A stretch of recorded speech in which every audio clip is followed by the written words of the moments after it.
धेरैजनाको जिज्ञासा हुन्छ कि यो सुरुङ मार्ग भएर बाइक लिएर यात्रा गर्न पाइन्छ कि पाइँदैन। तपाईँले यहाँ 2 पाङ्ग्रे र 3 पाङ्ग्रे सवारी साधन लिएर यात्रा गर्न पाउनुहुन्न। बाइक, स्कुटी र अटोहरूले यहाँबाट यात्रा गर्न पाउँदैन, किनभने ती सवारीहरू तुलनात्मक रूपमा बढी असुरक्षित मानिन्छन् र सुरक्षाको हिसाबले नै ती सवारीहरूलाई निषेध गरिएको हो। त्यसै गरी सुरक्षाको हिसाबले यहाँ प्रवेश गर्न निषेध गरिएको गाडी हो तेल बोक्ने ट्याङ्कर र ग्यास बोक्ने बुलेट। र प्रवेश गर्न पाउने सवारीहरूले कति शुल्क तिर्नुपर्छ भन्ने पनि जानौँ। भित्रिँदा र बाहिरिँदा फरक फरक शुल्क तय गरिएको छ। तपाईँ काठमाडौँ भित्रिँदा छुट्टै शुल्क र बाहिरिँदा छुट्टै शुल्क तिर्नुपर्छ। जस्तो कार, भ्यान, जीप, पिकअप र 4 पाङ्ग्रे साना सवारीहरू जुन छन् तिनीहरूले काठमाडौँ भित्रदा 65 रुपियाँ शुल्क तिर्नुपर्छ।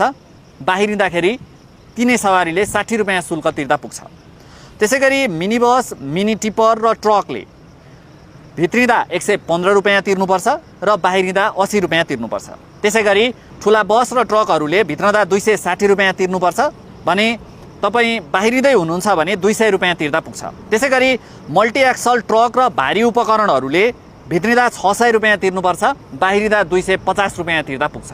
अर्थात् भित्रिँदा अलिक बढी शुल्क राखिएको छ, बाहिरिँदा अलिक कम शुल्क राखिएको छ। विशेष गरी सवारीहरूले बचत गर्ने इन्धन र उसको जुन इफिसियन्सी हुन्छ भित्रिँदाखेरिको, ती उकालोको जुन हिसाबले उपकरणहरू खिइन्छन्, यन्त्र उपकरणहरूमा पर्ने इफेक्टलाई हेरेर यो शुल्क तय गरिएको आयोजनाले जनाएको छ।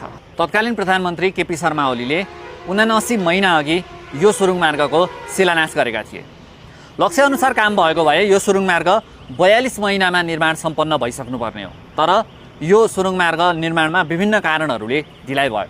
कहिले स्थानीयहरूको अवरोध भयो, कहिले जग्गा प्राप्ति र मुआब्जाले समस्या बनायो भने कहिले कोभिड महामारी लगायतका यी जुन चाहिँ महामारीहरू छन् र प्राकृतिक विपदहरू आइपर्छन्, यस्ता चिजहरूले पनि कताकति काममा अवरोध गर्यो। र यो सुरुङ मार्ग अहिले अब तयार भइसकेको छ र साउन 11 गतेदेखि सञ्चालनको तयारी भइरहेको छ र क्रमैसँग फरक फरक वर्गका सवारीहरूलाई सुरुङ मार्गभित्र प्रवेश गराउने आयोजनाको तयारी छ। एकैपटक सबै सवारीहरूलाई प्रवेश गराउँदाखेरि यसको सञ्चालन कसरी गर्ने भन्ने भ्यू नपाउने अवस्था हुने भएकाले पनि यसो गरिएको हो। अहिले यो सुरुङ मार्ग सञ्चालनका लागि चिनिया र नेपाली कम्पनीको जोइन्ट भेन्चर जियान CAR कम्पनीले जिम्मा लिएको छ र उसैले यो भित्रको रेखदेख, सञ्चालन र मर्मत सम्भार पनि गर्नेछ। र सडक विभागले उसलाई वार्षिक करिब 35 करोड रुपियाँ दिनेछ र त्यसकै सञ्चालन खर्च यसले उठाउँछ भन्ने सरकारको अपेक्षा छ यो सुरुङ मार्ग चलाएर। तत्कालै यो सुरुङ मार्गले सञ्चालन खर्च उठाउँदैन भन्ने सरकारलाई पनि थाहा